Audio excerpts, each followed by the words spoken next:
یہ کہانی ایک ایسے 21 سالہ نوجوان کی ہے جس نے وہ کر دکھایا جو اس سے پہلے 800 سالوں میں بڑے بڑے اسلامی فاتحین اور صحابہ کرام نہ کر سکے تھے۔ یہ کہانی ہے قسطنطنیہ یعنی استنبول کی فتح کی۔ لَتَفْتَحَنَّ الْقُسْطُنْطُنِيَّةَ فَلِنَعْمَ الْأَمِيرُ أَمِيرُهَا وَلِنَعْمَ الْجَيْشُ ذَلِكَ الْجَيْشُ یعنی تم ضرور قسطنطنیہ فتح کرو گے، کیا ہی شاندار وہ امیر ہوگا اور کیا ہی زبردست وہ لشکر ہوگا۔ حدیث نبوی۔ سلطان محمد فاتح یعنی محمد دوم کی پوری زندگی اسی ایک بشارت کو پورا کرنے کے جنون میں گزری۔ محمد دوم 1432 میں پیدا ہوئے۔ شروع میں وہ سلطنت کے وارث نہیں تھے، لیکن بڑے بھائیوں کی موت کے بعد وہ ولی عہد بن گئے۔ بچپن میں وہ انتہائی ضدی اور باغی تھے۔ پڑھائی میں ان کا بالکل دل نہیں لگتا تھا۔ ان کے والد سلطان مراد دوم نے تنگ آ کر ایک سخت گیر استاد ملا گورانی کو مقرر کیا اور انہیں چھڑی دے کر کہا اگر یہ نہ پڑھے تو اسے پیٹنا۔ اس سختی نے کام دکھایا۔ محمد نے نہ صرف قرآن حفظ کیا بلکہ 6 سے 7 زبانیں سیکھیں اور تاریخ، ریاضی اور فلکیات میں مہارت حاصل کی۔ جب محمد صرف 12 سال کے تھے، ان کے والد سلطان مراد دنیا سے بیزار ہو گئے اور تخت چھوڑ کر عبادت کے لیے جنگلوں میں چلے گئے۔ انہوں نے ننھے محمد کو سلطان بنا دیا۔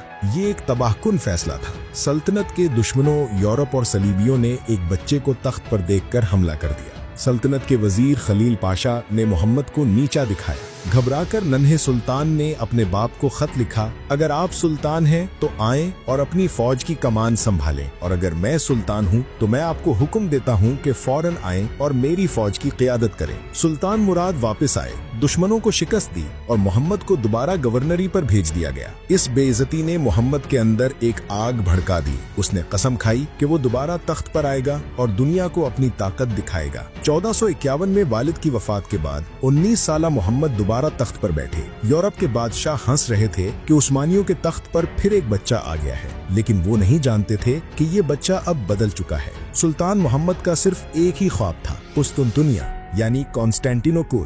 یہ بازنطینی سلطنت یعنی بیزنٹائن امپائر کا دارالحکومت تھا اور عثمانی سلطنت کے بالکل بیچ میں ایک کانٹے کی طرح چبھا ہوا تھا۔ اس شہر کے بارے میں کہا جاتا تھا کہ اس کی دیواریں کوئی نہیں گرا سکتا۔ سلطان نے قسطنطنیہ کے پاس بوسفورس کے کنارے صرف 4 مہینے میں ایک بہت بڑا قلعہ یعنی رومیلی حصار تعمیر کیا تاکہ دشمن کو سمندر سے مدد نہ مل سکے۔ اسے شہرک کاٹنے والا قلعہ کہا گیا۔ ہنگری کا ایک انجینئر اربن سلطان کے پاس آیا۔ اس نے کہا میں ایسی توپ بنا سکتا ہوں جو بابل کی دیواریں بھی گرا دے۔ سلطان نے کہا تو بناؤ۔ اربن نے تاریخ کی سب سے بڑی توپ بنائی جسے کھینچنے کے لیے 60 بیل اور 400 آدمی لگتے تھے۔ 6 اپریل 1453 کو محاصرہ شروع ہوا۔ قسطنطنیہ کے بادشاہ کانسٹنٹین 11 نے شہر کے دفاع کے لیے لوہے کی ایک بہت بڑی زنجیر یعنی چین سمندر یعنی گولڈن ہارن کے دہانے پر لگا دی تھی، جس کی وجہ سے عثمانی جہاز شہر کے کمزور حصے تک نہیں جا سکتے تھے۔ کئی ہفتے گزر گئے۔ خشکی سے توپیں دیواریں گرا رہی تھیں، لیکن رات کو رومی انہیں دوبارہ تعمیر کر لیتے۔ سمندر سے راستہ بند تھا۔ عثمانی فوج مایوس ہو رہی تھی۔